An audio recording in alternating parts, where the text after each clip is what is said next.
So you find yourself in this terrible job market where there are not many jobs available for people who either A, need to find a job because they were laid off or impacted by RIFs, or B, it's just unbearable where you're working or you're not making enough money, you can't afford the basic necessities of life, and you need to go work somewhere else, right?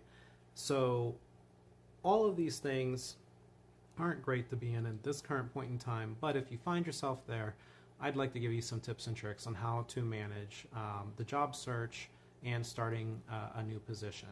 Today, I'd like to just talk a little bit about compensation, right? So I'm a recruiter. I've actually specialized specifically in technical recruiting, leading teams, developing teams, creating recruitment processes.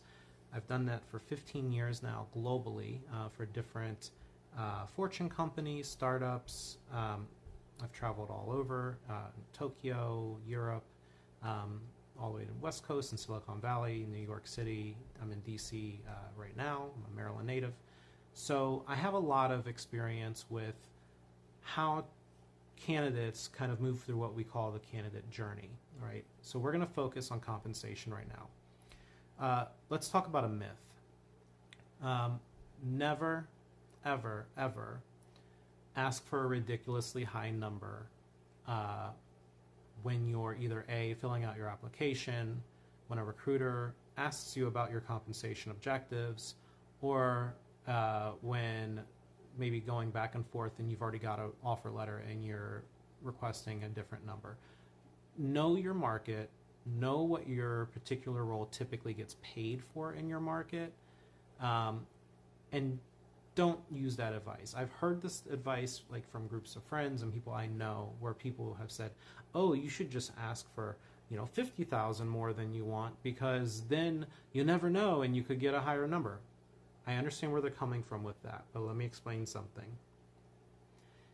You should have a very strong understanding of what people get paid to do your role, especially within the market you're in. You can find this by going on LinkedIn if you have a LinkedIn profile, which you should. If you go up in LinkedIn, there's a salary tool hidden in the menu that you can then figure out what users are saying they make. So you can type in your title, what you do, how many years, degree, and where you're located, and get an idea of what people typically make in that role. Another option, and probably a better option, frankly, is to utilize ChatGPT.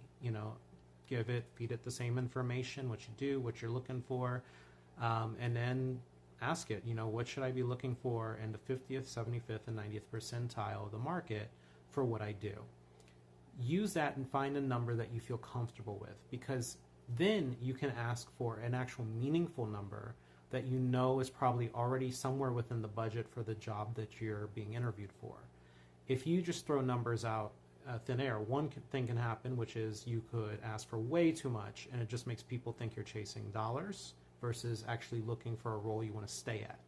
The significance of chasing dollars versus being interested in the role is that if you're chasing dollars, the recruiter and the hiring team are going to think they're going to have to refill this job the moment someone offers you $3,000 more, because you're just interested in money. You're not actually interested in what you're doing, which means they're not going to hire you because they'd rather hire someone who is really interested and invested in what the company's trying to do. $3,000 at the end of the year, to be frank with you, $5,000, $6,000, $7,000 at the end of the year on your paycheck, per paycheck is minimum.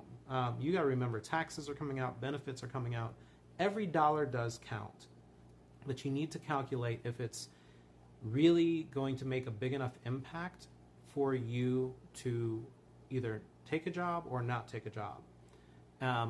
And so that's how we look at it. If you go in and you say, I want XYZ, and it's way over the budget, and we have to go back and forth in negotiations with you, and you're still asking for way too much, we're just going to assume that you want the money and you're really not caring about the company. Second option is if you're just pulling numbers out of thin air, you could ask for too little. And if you're asking for too little, you're really setting yourself up for a hard time. And the reason is this. You come in, you have a salary, let's say it's $100,000 a year, or $50,000 a year, $20,000, $60,000, wherever you fall, picture that number. When you do well in your job at the end of the year and you get a merit increase, aka a raise, The raise is based off of your base salary typically. So if you're making $50,000 a year and you're getting, let's say, what's considered a solid raise is 3% or 4%, you're getting 3-4% off of 50,000. But let's say that you could have asked for 65 or 70,000.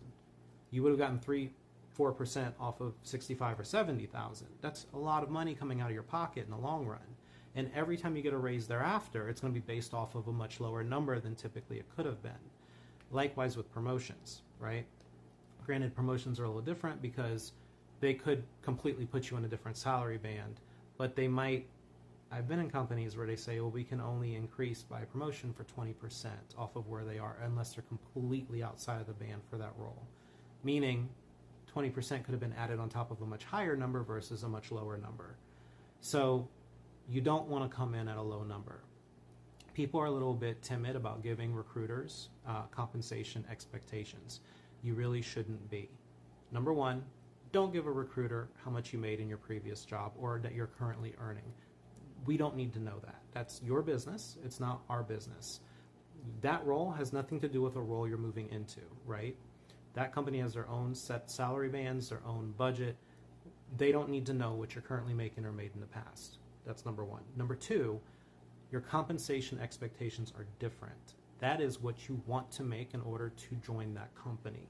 You should have a clear understanding of what your compensation is in your market and for your title. The way you can do this is you go into your LinkedIn page. If you don't have one, go make one. And within the LinkedIn page, you can find it hidden in the menu that there's a salary tool. Go into the salary tool, put in all the information you need for your role, and it gives you a bunch of numbers that you can then utilize for those conversations with recruiting and HR. The other side of that is, or the other tool you can utilize is ChatGPT. So use it. Put in your title, ask it, prompt it with, hey, I'm interviewing for this role. They want this. Here's the requirements. I have this. I would like to know what I should ask for based on the current market analysis, my years of experience, the job requirements, the degrees that I hold, etc. Right? Get those numbers. Now you have two numbers. You can take the average of them if you choose to, of ChatGPT and LinkedIn Salary Tool, and it gives you an idea of where you should be hitting in regards to joining this company, right? If you know those numbers, you should have no hesitation giving recruiting an understanding of where you want to be. I always say make it a range, a healthy range, right? So 10 to 20K gap. So 70 to 90K, or, you know, between 50K to 70K or 50K to 60K, whatever you're comfortable with, but at least have an understanding of the market. Now, what that tells recruiting is they know their market, they know what they're worth, and we have to make this number work for them, or else, you know, they're not going to join us. And it also gives us a much stronger position to go to the hiring team and say, we need to secure this. They're asking for a reasonable amount of money. They know what they are worth. I think that this is a very fair number that they're asking for, and I think that they'll join if we can, you know, meet their request. If you leave it up to a company, which I've seen some candidates try to do, which is, oh, you know, what do you think I'm worth? Don't do that. You're asking for some real disappointment because, number one, a lot of recruiters, I hate saying this for you guys, I'm a recruiter, but I am old school. I like research. A lot of recruiters, especially nowadays, they don't know what the market pays for a role. They're just going off of whatever's on that job description. So don't rely on the company or the recruiter. Do your own research. I gave you two tools. Go to LinkedIn, use ChatGPT, figure out where you fall in the market, be open about discussing your expectations, create a healthy range, and you don't need to give people what you're currently making or made in the past in other positions. Okay, hopefully this helps someone, and I'll put some more info out there for you, and let me know if there's some things you specifically want to dive into.